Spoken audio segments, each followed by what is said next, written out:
Уставниот закон со кој ќе се регулира стапувањето на сила на уставните амандмани за имплементација на договорот од Преспа се уште формално не е почна да се работи.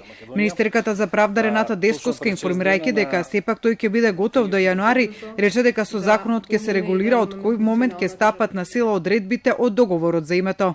Законот формално не е почнат да се пишува како да е формирана работна група и да се пишува, но со оглед на динамиката на носењето на уставните амандмани има време да се стаса, бидејќи тој се прогласува и односно се изгласува во истиот момент со усвојувањето, конечното гласање. Десковска попладнево заедно со премиерот Заевице, премиерот Османи, министерот за внатрешни работи Спасовски и министерот заложен за администрацијата Манчевски го промовираа планот 18 зитните реформски приоритети како продолжување на планот 369. Тој ги опфаќа реформите во судството, администрацијата, борбата против организираниот криминал и корупцијата, безбедносните служби.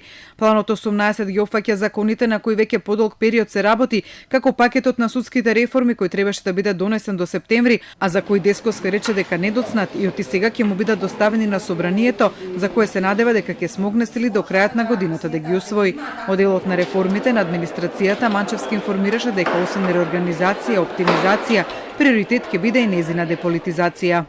Новиот закон за висока раководна служба, кој што го подготвуваме, а веќе помина информација на влада, е клучната мерка. Значи да не се лажеме, политизација во администрација и во јавен сектор може да дојде од раководните структури.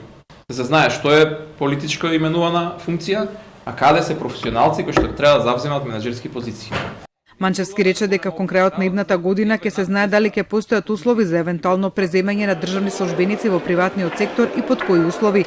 Министерот за внатрешни работи Спасовски, освен за формирањето на ОТА и реформите кои се подготвуваат во делот на УБК и разузнавањето, во делот на борбата против организираниот криминал и корупцијата, рече дека тоа не е можно без јакнење на капацитетите на финансиските истраги и конфискација на имот, каде досега Македонија не покажала некакви резултати.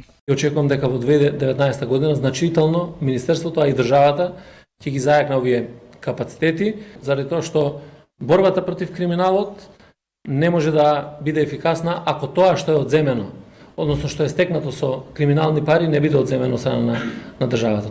Вице-премиерот за евроинтеграција, зборувајќи за механизмите за следење на имплементацијата на планот 18, рече дека тоа ќе се прави преку индикаторите за реализација на конкретните мерки.